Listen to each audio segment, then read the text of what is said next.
মানে আলোচনা কৰিম প্ৰেক্টিকেল থিয়ৰীৰ লগতে আমাৰ অফিচটো এতিয়া কেনেকৈ 1 ঘণ্টাত কিমান টকা আয় হ'ব এতিয়া এই মেচিনটোৰ বেনিফিট কি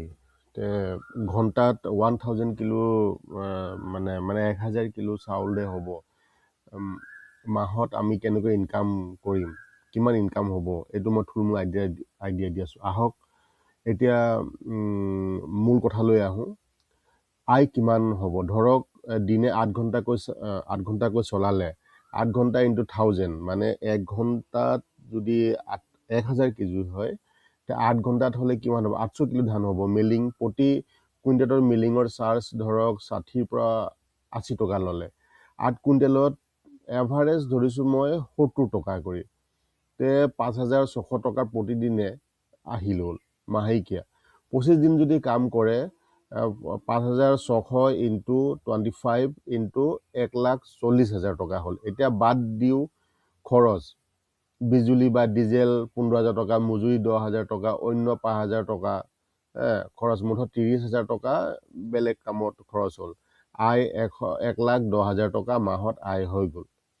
এইটো হৈছে তথাপিও কম বেছি হ'ব পাৰে এতিয়া কথা হ'ল যে এই মেচিনটোৰ দাম কিমান হ'ব অসমত চান এগ্ৰো ইঞ্জিন আছামে এই মেচিনটো দি আছোঁ এই মেচিনটো পুৰা ছেটআপ কৰা পৰ্যন্ত লগে একেবাৰে ঘৰলৈ আনি দিয়া পৰ্যন্ত যদি 25 HP আমি মটৰ লগাই ডিজেল ইঞ্জিন লগাওঁ তেতিয়াহ'লে আমাৰ তাত মোটামুটি 3 লাখ টকাৰ ওপৰত যাব তাৰে কেইবাটা মডেল আছে 1.5 লাখৰো আছে 1,20,000 আছে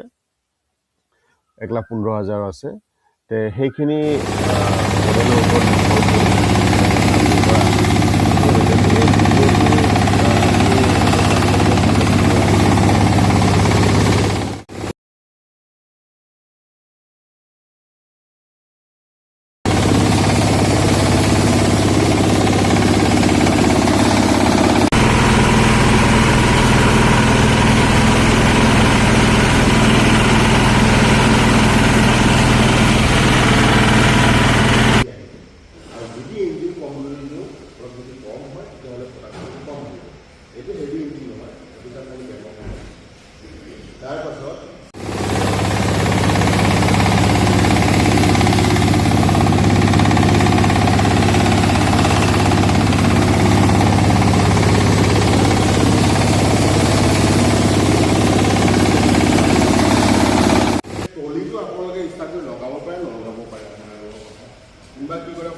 সিস্টেমত জালি আপুনি পুলি কেনেকৈ ওলায় কেনেকৈ নোলায় চব ইয়াতে ষ্টাৰ্ট কৰি আপুনি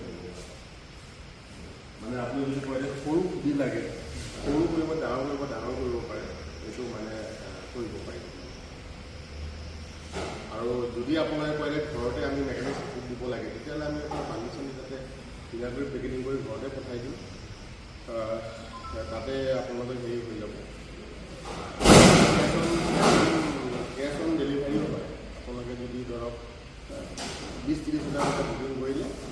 ঘৰতে ডেলিভাৰী হৈ যাব বা আমি যদি ইয়াতে কুৰিয়াৰ পঠাই দিওঁ কুৰিয়াৰৰ পৰা লৈ আপোনালোকে গৈ লৈ যাব পাৰিব তাৰপিছত এইটো এটা আছে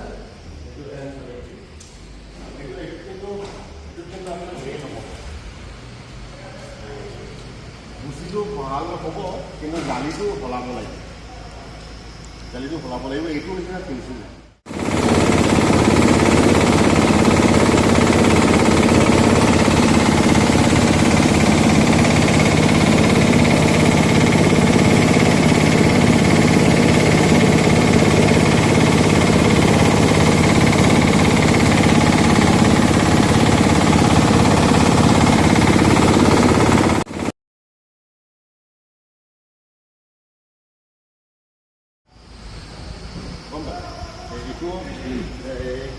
वो उसका चक्का का नट खुला है मत একে প্ৰডাক্ট এইটো কোনো প্ৰব্লেম নাই এইটো একে চিষ্টেম একে জাষ্ট এইটো মানে গ্ৰাইণ্ডাৰটো নাই এইটো N70 বুলি কয় 6N70 বুলি কয় সেইটো আৰু বাকী এইবিলাক চাব পাৰে এইবিলাক চিংগুল ফেচন আগতে হ'ব এইটো ডাবল এটা মচলা হ'ব চাউল হ'ব এই চিম্পল পিছতে হ'ব কিন্তু এইটো আপুনি যদি এইটো মটৰত কৰে কিন্তু ৰিজাল্ট ভাল হয় মটৰ যদি কৰে ৰিজাল্ট ভাল হয় কিন্তু হেৰিৰ কাৰণে বিজনেছৰ কাৰণে কিন্তু আপুনি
ইঞ্জিন লগাই ল'ব পাৰে ইঞ্জিন দুটা আছে এটা আছে এইটো ইঞ্জিনটো চাউণ্ডটো বেছি হয় কামা ইঞ্জিন লগালে চাউণ্ডটো কম হ'ব প্ৰডাকশ্যনটো অলপ কমি আহিব আৰু এইটোত লগালে যদি 15 HP লগাওঁ এটা 12 14 15 এনেকুৱা আছে 15টো লগালে ভাল হয় এটা হেৰি আছে নেকি আৰু এই কি কয় আপোনাৰ যিটো আমাৰ পাৱাৰ টিলাৰ এটা এটা আছে নেকি পায় সেইটো দাম পাৰে আৰু মোক চাই যাওঁ এইটো পাৱাৰ টিলাৰ লগালে ইয়াতে আকৌ ইনফ্ৰাষ্ট্ৰাকচাৰটো বনাব লাগিব এইটো যোনটো আছে সেইটো বনাব লাগিব সেইটো পাৰিব কৰিব কিন্তু প্ৰাইচটো সেইটো বেছি আহি যাব সেইটোৰ দামেই মোটামুটি 95,000 কিন্তু প্ৰডাকশ্যন অলপ ভাল হ'ব সেইটোতো হেভি হ'ব মানে ইয়াতে যিটো লিখা আছে এইটো চাওক লিখা আছে 850 কেজি মটৰত হ'লে 850 কেজিয়ে হ'ব কিন্তু ইঞ্জিনত 850 কেজি নহয় 700টো ধৰি হ'ব আৰু যোনটো আপুনি সেইটো ইঞ্জিন কৈছে সেইটো হয়তো 800 850 আহি যায় আৰু যদি মটৰ লগাই সেইটো NSP যোনটো আছে সেইটো যদি লগাই আপোনাৰ আৰু ভাল কিন্তু যিহেতু লাইন যদি নাথাকে 2-3 বছৰ আপুনি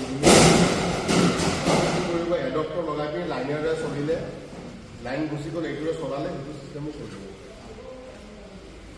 এনেকুৱা কৰিব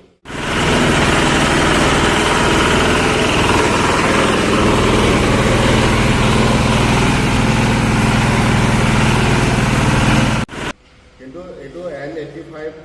আৰু যিমান ৰাইচ মিল আছে এতিয়া এইটো নাম্বাৰ 1 চলি আছে 2 গুড়িৰ কাৰণে আৰু চাউলৰ প্ৰডাকশ্যনৰ কাৰণে আৰু যদি কৰি দেখাব লাগে কাৰি দেখাই দিব পাৰিম বা আপুনি নেট যদি আহে বা আপুনি যদি কয় যে ক'ৰবাত দেখাইছা নেকি তেনে অলপ দূৰত য'ত আমি দিছোঁ তাতে আপুনি চাই ল'ব পাৰিব অলপ কষ্ট কৰি যেনেকৈ আজি আহিছে গাড়ী লৈ মানে কি সন্তুষ্ট হৈ বস্তু লওঁ ইয়াতে ইলেক্ট্ৰিকটো লগাব পৰা যাব এইটো আমি আপুনি যদি কয় যে লগাব লাগে তেতিয়া আপুনি কিনিলে আমি লগাই দিলোঁ আপুনি হ'লচেলৰ পৰা পাব ইয়াৰ লগত কিন্তু আমি উদ্যমী ৰেজিষ্ট্ৰেশ্যন যোনটো ইণ্ডাষ্ট্ৰি কৰিব লাগে যোনটো গভৰ্ণমেণ্টৰ চাৰ্টিফিকেট লাগে উদ্যমী ৰেজিষ্ট্ৰেশ্যনটো এইটো আমি ফ্ৰী অফ কষ্ট কৰি দিওঁ PMGP আপোনালোকক এপ্লাই কৰাই দিম এইটো 30% ছাবচিডিটো আপোনালোকে এইটো ক্লেইম কৰিব পাৰিব যদি লোন লয় আৰু বেংকৰ পৰা আৰু যিখিনি সুবিধা আছে লেবাৰ বৰ্ডৰ পৰা যিখিনি হেৰি দিয়ে সেইখিনিও আমি আপোনাক কৰাই দিম আৰু মেচিনৰ কাৰণে মেকানিকৰ ঘৰত ফিটিং কৰাই দিম যদি দৰকাৰ হয় ফাউণ্ডেশ্যন যদি বনাই দিব লাগে এইটো আমি হেল্প কৰি দিম কিন্তু লেবাৰৰ মেকানিকৰ গাড়ী ভাড়াটো দিব লাগিব খোৱা বোৱা যদি ঘৰত দিব লাগিব তাৰ বাহিৰে একো নালাগে আৰু যি হেল্প কৰিব লাগে আমি কৰিম আৰু প্ৰতি মাহে 28 তাৰিখে আমি মিটিং বহিম কি কি প্ৰব্লেম আহিছে কি প্ৰব্লেম অহা নাই আৰু 6 মাহত আমাৰ পৰা মিটিংটো লোৱা যাতে পইচাটো উঠি যায় সেইটো হৈছে মেইন কথা উঠি গ'লে কি হ'ব আমাৰ ফিডবেকটো ভাল আহে কিয় আপুনি টকা খৰচ কৰিব আমিতো খালি বেছি দিলে নহ'ব যাতে আৰু কাষ্টমাৰ আহে মানে আৰু আপুনি হয় আৰু আমি এতিয়া মেচিন হেৰি ষ্টকত নাই আপুনি যদি ফাইনেল কৰে তেতিয়াহ'লে আমি একদম এইটোতকৈ আকৌ নতুন এটা এডভান্স মডেল আহিছে সেইটো আপোনাক আমি হেৰি কৰি এসপ্তাহমান লাগিব ডাইৰেক্ট ঘৰতে যাব নতুন